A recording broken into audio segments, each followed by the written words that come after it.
Sigurisht kemi një takim të rëndësishëm për vetë ecurinë jo të mirë të Shkëndijës gjatë fazës së parë. Kjo është në rëndësinë akoma të madhe për këtë takim.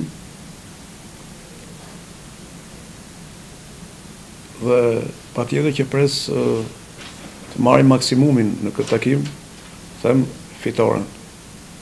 Kemi një kundërshtar që ka patur një ecuri të mirë në gjatë kësaj fazës, por sigurisht unë jam i bindur që skuadra e Shkëndijës i ka mundësitë, i ka forcat për që të ishte më mirë, por që të bëjë mirë edhe këtë takim.